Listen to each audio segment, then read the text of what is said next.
ॐ वसुदेवसुतं देवं कंसचाणूरमर्दनं देवकी परमानन्दं कृष्णं वन्दे जगद्गुरुं। नारायणं नमस्कृत्य नरं चैव नरोत्तमं देवीं सरस्वतीं व्यासं ततो जयमुदीरयेत्। भूतेर्महद्भिर्यैमाः पुरो विभुर्निर्मायशेते यदमुषु पूरुषः भुङ्क्ते गुणान् षोडश षोडशात्मकः सोऽलङ्कृशिष्ट भगवान् भजांसि मे। पूर्व उन जगत पिता परमात्मा को प्रणाम करते हुए हम सभी के नित्य वंदनीय प्रातः स्मरणीय पूज्य महाराज श्री के मैं चरणों में प्रणाम करता हूँ। तत्पश्चात यहाँ उपस्थित सभी बड़े भाइयों को मेरा सादर नमस्कार। आइए कथा में प्रवेश करने से पूर्व जिनकी कथा को हम श्रवण कर रहे हैं, जिनकी कथा से हम इस भवसागर से पार हो जाएंगे, उन्हें स्मरण करते हैं। गोविंद हरे गोपाल हरे जय जय प्रभु दीन दयाल हरे। गोविंद हरे गोपाल हरे जय जय प्रभु दीन दयाल हरे। गोविंद हरे गोपाल हरे जय जय प्रभु दीन दयाल हरे। गोविंद हरे गोपाल हरे जय जय प्रभु दीन दयाल हरे। जय जय प्रभु दीन दयाल हरे। जय जय प्रभु दीन दयाल हरे। हम सभी नौ योगेश्वर और विदेहराज निमि का संवाद श्रवण कर रहे थे। यह संवाद महर्षि नारद वसुदेव जी को सुना रहे हैं। महर्षि नारद वसुदेव जी के यहाँ जाते हैं और वसुदेव जी उनको प्रणाम करते हुए उनका अभिवादन करते हैं, उन्हें सादर सम्मान करते हैं उनका। तत्पश्चात उनसे प्रश्न पूछते हैं कि हमें ऐसा ज्ञान दीजिए जिससे मैं अनायास ही इस भवसागर से पार हो जाऊं। इस प्रश्न को नारद जी सहज ही स्वीकार करते हैं और विदेहराज निमि और नौ योगेश्वर का संवाद वसुदेव जी को श्रवण करवाते हैं।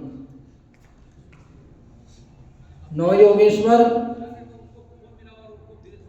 राजा निमि के यहाँ यज्ञ चल रहा है और नौ योगेश्वर उस यज्ञ में पधारते हैं और राजा निमि उनको प्रणाम करते हुए उन्हें अपनी श्रद्धा भेंट करते हैं और उनसे प्रश्न करते हैं कि हमें भागवत धर्म का उपदेश कहिए। और पहले योगेश्वर जिनका नाम कवि है, वह उन्हें भागवत धर्म का उपदेश देना प्रारंभ करते हैं। कवि की व्याख्या, कवि का अर्थ, यहाँ तक हमने पूर्व में विस्तृत से चर्चा करी। आइए प्रश्न को दोबारा श्रवण करते हुए, पुनः श्रवण करते हुए आज की कथा में प्रवेश करते हैं। राजा निमि प्रश्न करते हैं, धर्मान् भागवतान् ब्रूता यदि न श्रुतये क्षमां यैः प्रसन्नः प्रपन्नाय दास्यत्यात्मानमप्यजः। यदि न श्रुतये क्षमां, यदि हम सुनने के अधिकारी हैं, हमने अपने आप को इतना निखार लिया है कि हम उस भागवत धर्म का पालन कर सकें, उस जो नियम आप बताएंगे उसको धारण कर सके, तो हमें भागवतान धर्मान ब्रूत, भागवत धर्म के उपदेश हमें कहिए, जिससे यही प्रसन्न प्रपन्नाय, जिससे प्रसन्न होकर अजह, वह अजन्मा पुरुष जो जन्म लेकर भी जन्म नहीं लेता, जो जन्म आदि विकार से रहित है, जो केवल एक रस है, वह पुरुष दास्यति किम, अपने आप को भी उस भक्त को दे देता है जो भागवत धर्म के नियम को अपने जीवन में नियमता पूर्वक पालन करता है, नियम से उसका पालन करता है। जब राजा निमि ने यह प्रश्न किया, तत्पश्चात 9 योगीश्वर ने सहज इस प्रश्न को स्वीकार कर लिया। उस प्रश्न को उन्होंने ग्रहण किया, कहा कि यह जो आपने प्रश्न किया है, यह केवल आपको भवसागर से पार नहीं करेगा, अपितु जो यह इस कथा को श्रवण करेगा उसको यह भवसागर से पार करेगा। यह प्रश्न केवल आपने अपने लिए नहीं किया है, अपितु सबके लिए किया है। 9 योगेश्वर उन्हें सहज स्वीकार करते हैं, और उसमें सबसे पहले योगेश्वर कवि कहते हैं, मन्ये कुतश्चित् भयमच्युतस्य पादाम्बुजोपासनमत्र नित्यम् उद्विग्न बुद्धेरसदात्मभावात् विश्वात्मना यत्र निवर्तते भी। जो भक्त जनों के हृदय से कभी दूर नहीं होते, ऐसे अच्युत भगवान का नाम लेना ही इस भाव सागर में नित्य है। जो इस भव सागर में जो अप्राकृतिक पदार्थ हैं उसमें जो आसक्त हो जाता है, उसको भी वह दूर कर देता है। जो भक्त जनों के हृदय से कभी दूर नहीं होते, तो बोले कि भक्तजन उन्हें दूर कर ही नहीं पाते। क्यों नहीं कर पाते? क्योंकि उनकी जो लीलाएं हैं, उनका जो स्वरूप है, उन्हें जो श्रवण कर ले या उन्हें जो अपने हृदय में बसा ले, वह कभी चाहेगा ही कि नहीं कि मेरे हृदय से कभी भगवान दूर हों। उनकी जो लीला है, ऐसे ही भक्तमाल में एक कथा आती है भोंदू संत की। उनका नाम भोंदू नहीं है, उनका नाम कुछ और है, परंतु उनका जो स्वभाव है वह इतना सरल है कि उन्हें सब प्यार से भोंदू भोंदू करके बुलाते हैं। अगर उन्हें कह दिया जाए कि आज सूरज पश्चिम से उगा है, तो वह बिना तर्क की बुद्धि लगाए हुए उसको सहज ही स्वीकार कर लेते हैं कि हाँ, आज सूरज दक्षिण से ही उगा है। भोंदू संत जिस आश्रम में रहते थे, उस आश्रम के जो महाराज जी थे, उनके जो गुरु जी थे, वह नित्य प्रतिदिन कथा करते थे। एक दिन कथा में गुरु जी कहते हैं कि जमुना पार भांडीर वन में कृष्ण भगवान गैया चराने आते हैं। अब भोंदू संत विचार करने लग गए अपने मन में कि मैं तो प्रतिदिन जाता हूँ भांडीर वन में गैया चराने, पर मुझे तो आज तक भगवान का दर्शन नहीं हुआ, आज तक मुझे पता ही नहीं चला कि कृष्ण भगवान है कौन, कैसे दिखते हैं। मुझे लगता है कि मेरे ही ऐसे कुकर्म होंगे कि जिसकी वजह से वो अभी तक मैं उन्हें देख नहीं पाया। औरों को तो प्रतिदिन दिखाई देते होंगे, जो जो वहाँ जाते होंगे। आज गुरुजी से पूछता हूँ कि गुरुजी उनका स्वरूप कैसा है, उनको मैं भी देखूं।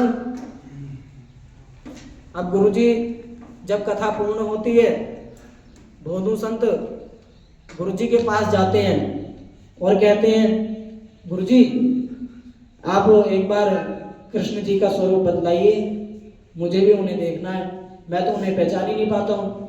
मैं भी भांडे वन में जाता हूँ गैया चराने, पर आज तक मैंने उन्हें देखा नहीं, आज तक मैं उनको पहचान ही नहीं पाया। तो गुरुजी उन्हें स्वरूप बतलाते हैं। बर्हापीडं नटवरवपुः कर्णयोः कर्णिकारम्, बर्हापीडं नटवरवपुः कर्णयोः कर्णिकारम्, बिभ्रद्वासा कनककपिशं वैजयन्तीं च मालां, रन्ध्रान् वेणोरधरसुधया पूरयन् गोपवृन्दै, वृन्दारण्यं स्वपदरमणं प्राविशद् गोपकीर्तिः। बोले बरहा पीड़म, जिनके सर में मोर के पंख से युक्त मुकुट हो, नटवर वपुः, इतने सजे हुए जैसे उन्हें किसी ने पूर्णतया सजाया है, जैसे हम किसी नट को, किसी नृत्यकार को सजाते हैं, ऐसा उनका स्वरूप जैसे उन्हें किसी ने सजाया। उनका शरीर वपु यानी कि शरीर, और उनका ऐसा शरीर, बोले वम अमृतम पुष्णाति इति वपुः, जिसका शरीर केवल अमृत से पोषित हुआ हो, जिसके शरीर में केवल अमृत हो, ऐसा शरीर। कर्णयोः कर्णिकारम, कर्ण में पुष्प लगे हों,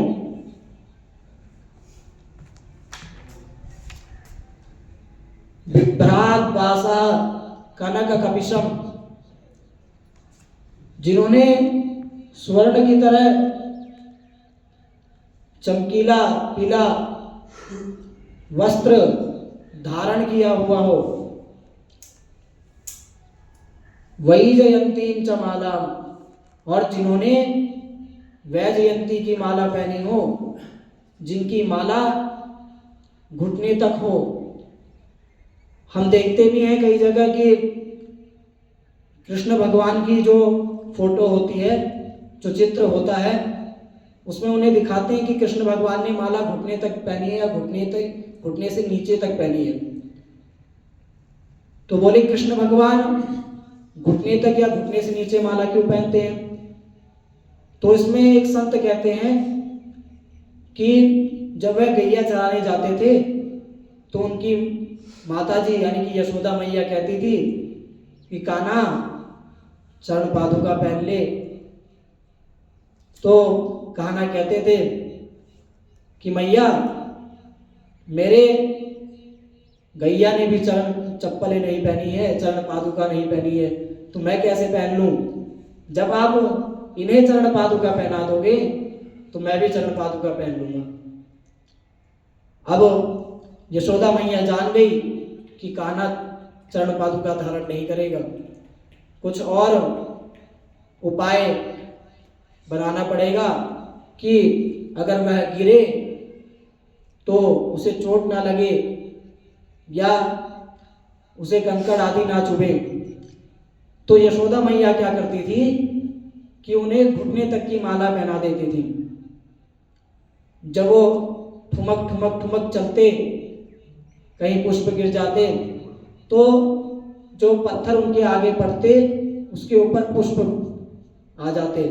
तो जो पत्थर उनके चरणों में चुभना था उसकी जगह वह पुष्प उनके पैर पे लगता, जिससे उनके पैरों में पत्थर आदि ना चुभते।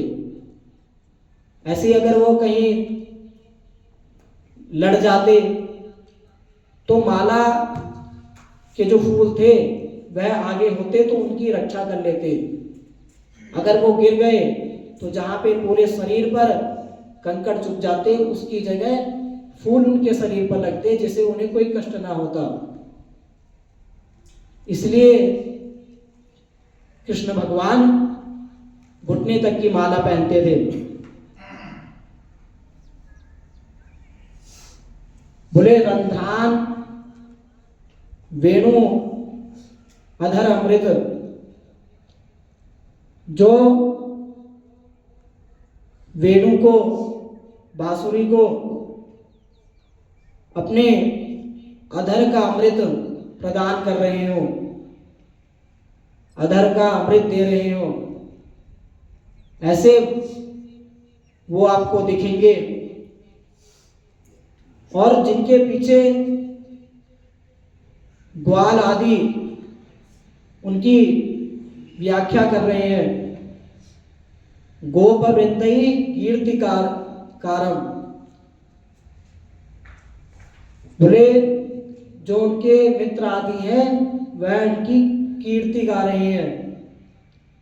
और वृंदारण्यम स्वपद स्वपाद स्वपद रमणम प्राविशद, जो अपने बैकुंठ से आ गए, जिन्होंने बैकुंठ से आकर वृंदावन को और भी रमणीय बना दिया है, ऐसे वो भगवान तुम्हें दिखेंगे। तो अब उन्हें पहचान जाना। जब गुरुजी उन्हें बताते हैं कि ऐसा ऐसा स्वरूप है, फिर कहते हैं, गोस्वामी तुलसीदास जी कहते हैं, नील सरोरुह नील मणि, नील सरोरुह नील मणि, जिनके शरीर जो है नील सरोरुह नील कमल के भांति है, नील मणि के समान है। नील नीरधर श्याम, जिनका शरीर नीले मेघों के भांति चमक रहा हो, जिनके शरीर को देख करके 100 कामदेव भी 100 बार लज्जा खा जाते हैं, ऐसा उनका शरीर है। जब भोंदू संत गैया चराने भांडीर वन में जाते हैं, अब वह विचार कर रहे हैं कि कब कृष्ण आएंगे, कब मेरे कान्हा आएंगे, कब मैं उनके दर्शन करूंगा। उन्हें यह ज्ञात हो रहा है कि एक मैं ही हूं जो अभी तक उनके दर्शन नहीं कर पाया, और उन्हें तो कब के कर लिए होंगे, कल ही गुरुजी ने उनका स्वरूप बताया है, आज मैं उनके दर्शन करके ही रहूंगा। अब कुछ देर बीती, अभी तक कृष्ण भगवान वहां नहीं आए। अब उन्होंने सोचा कि चलो कुछ खा ही लेते हैं। जब वो खाने बैठे, अब जैसे ही खाने बैठे वैसे ही विचार करने लग गए कि कृष्ण भगवान आ जाएं तब उनकी उन्हीं के साथ खाएंगे। अब केवल कृष्ण का चिंतन करने लग गए, कृष्ण में मग्न हो गए कि कृष्ण आ रहे हैं, कृष्ण आ रहे हैं, मैं उनको देखूंगा। इतना अच्छा उनका स्वरूप है, इतना सुंदर उनका स्वरूप है। गुरुजी ने उनका जो स्वरूप बताया, उस स्वरूप को जब मैं देख लूंगा तो क्या उस आनंद में मैं विभोर हो जाऊंगा। जब केवल कृष्ण का चिंतन भोंदू संत करने लग गए तो उन्होंने सामने से आते देखा गायों के झुंड को। ऐसी गाय नहीं, ऐसी गाय जो उन्होंने आज तक कभी देखी ही नहीं। सफेद गाय, बड़े बड़े सींग, सींगों में सोना लगा हो, और उसके पीछे आ रहे हैं मुरली बजाते हुए कृष्ण भगवान। उन्होंने देखा, उन्होंने सोचा कि मैं यहीं से उन्हें प्रणाम कर लेता हूँ, यहीं से उनके दर्शन कर लेता हूँ, क्या पता वो अपनी गायों के झुंड को लेकर के यहाँ से उधर के मुड़ करके चले जाएं। अब वो वहीं उनके दर्शन करने लग गए। वो देखते रहे और देख रहे हैं कि कृष्ण भगवान उन्हीं के समीप जा रहे हैं, वो मेरे ही समीप आ रहे हैं। वो दो संत देख रहे हैं मेरे समीप ही कृष्ण आ रहे हैं। अब उन्होंने उनको प्रणाम किया और उनके साथ बैठ गए। कृष्ण भगवान ने कहा, भाई कुछ लाए हो, खिलाओ, बड़ी भूख लगी है। अब भोंदू संत के पास केवल 2-3 रोटी, और उन्होंने खिलाना शुरू किया, खुद भी खाएं और वो भी खाएं। अब 2 रोटी तो कृष्ण भगवान ने खा ली, अब बची 1 रोटी। अब भोंदू संतों ने दे ही ना, बोले मैं भी तो कुछ खाऊंगा। अच्छा चलो, कृष्ण भगवान कहते अच्छा चलो आधा आधा कर लेते।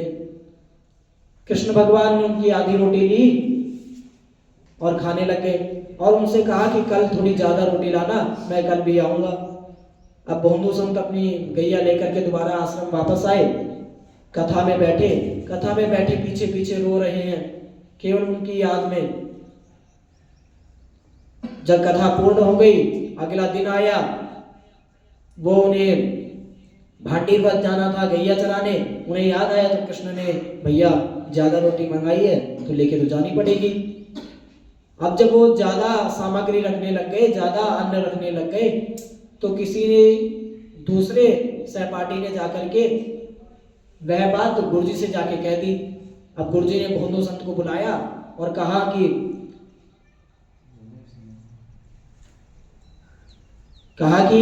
तुम इतना अन्न क्यों ले जा रहे हो। तो भोंदू संत ने कहा कि कल कृष्ण आए थे, उन्होंने कहा था ज्यादा अन्न लाना, ज्यादा रोटी लाना, तो मैं तुम्हारे साथ खाऊंगा, कल हम खा नहीं पाए थे पेट भर। अब गुरुजी कहे कि तुम्हें वह मिले। भोंदू संत ने कहा हाँ। अब गुरुजी सोचने लग गए, एक बारी को कोई और संत कहते तो विचार कर सकते थे कि यह झूठ बोल रहे हैं, परंतु भोंदू संत कह रहे हैं कि हमें कृष्ण मिले, जो कभी झूठ बोलते ही नहीं है, जो सबकी बातों को सहज स्वीकार कर लेते हैं। उन्होंने, गुरुजी ने उनका स्वरूप पूछा, वैसा ही स्वरूप बताया जैसा गुरुजी ने उन्हें बताया। बोले ये तो स्वरूप इसने चलो कल सुन लिया था, हो सकता है बता रहा हूं। अब गुरुजी ने पूछा कि तुम उनके पद चिन्हों को बताओ। पद चिन्ह तो मैंने नहीं बताए थे। उन्होंने बताया कि जैसे जब वो आगे चले तो उनके जमीन पर त्रिशूल, गदा, चक्र छप जाए। अब गुरुजी मान गए कि हाँ इसे पक्का दर्शन हुए हैं। तो गुरुजी ने भोंदू संत से बोला कि एक काम करना, आते वक्त उन्हें भी आश्रम ले आना। भोंदू संत ने कहा ठीक है गुरुजी, मैं आपको वचन देता हूँ, मैं उन्हें आश्रम जरूर लेके आऊंगा, आपकी वजह से मुझे उनके दर्शन हुए हैं। अब भोंदू संत गए गैया चराने, कान्हा आए, रोटी बैठ के खाई, खाने लग गए। भोंदू संत ने कान्हा से कहा एक काम है, करोगे? तो कान्हा ने कहा हाँ हाँ कर लूंगा। जब उन्होंने कहा कि तुम्हें आश्रम चलना है, तो कृष्ण भगवान ने मना कर दिया कि नहीं नहीं, मैं आश्रम नहीं जाऊंगा, मैं तुमसे मिलने आता हूं और तुम मुझसे मिल लो। फिर उन्होंने दोबारा बोला तुम मेरे सखा हो ना? तो कृष्ण ने कहा हाँ मैं तुम्हारा सखा हूं। तो बोले मेरी इतनी मदद कर दो कि आश्रम चलो। कृष्ण ने मना कर दिया। बोले, कृष्ण बोलने लग गए, इस स्वरूप को देखने के लिए ना जाने कितने जन्मों से तपस्या करनी पड़ती है, कितने जन्म तक केवल एक हरि नाम लेना पड़ता है, तब जाके यह स्वरूप का दर्शन होता है। तो बोले जो ये करते हैं उन्हीं को तुम मुबारक, मैं तुम्हें छोड़ के जा रहा हूँ। अब भोंदू संत वहां से चल दिए अपनी गैया लेकर के। अब कृष्ण ने देखा, जब भोंदू संत दिखना बंद हो गए तो कृष्ण ने सोचा क्या करें। कृष्ण भागते भागते गए, उनकी पीठ पर चढ़ गए और पीठ पे चढ़ते चढ़ते आश्रम आ गए। गुरुजी गेट पर ही, दरवाजे पर ही, द्वार पर ही खड़े थे कि आज भोंदू संत लेकर ही आएंगे कृष्ण भगवान को, तो मैं उनके द्वार पर ही दर्शन कर लूंगा। और जैसे ही भोंदू संत द्वार के अंदर आए, देखा पीठ पे कृष्ण जी हैं, और गुरुजी ने जैसे ही कृष्ण के दर्शन किए और वहीं बेहोश हो गए। फिर बाद में गुरुजी को उठाया गया। गुरुजी ने जैसे ही उठे वैसे ही सर्वप्रथम भोंदू संत को प्रणाम किया। बोले आज तुम्हारी वजह से मैं कृष्ण के दर्शन कर पा रहा हूँ, जिनके दर्शन मैं ना जाने कितने सालों से उनके लिए तपस्या कर रहा था, नहीं कर पा रहा था। तो ऐसी लीला, हम जब किसी बड़े आदमी से मिलते हैं तो हम उसे भी पोस्ट कर देते हैं कि आज हम फला व्यक्ति से मिले, वह इतना बड़ा आदमी है। और इन सबको बनाने वाले भगवान किसी के पीठ पर चढ़ जाए, ऐसी लीला को श्रवण करते हुए, उनके स्वरूप को श्रवण करते हुए कौन ही भक्त चाहेगा कि वह मेरे हृदय से दूर हो।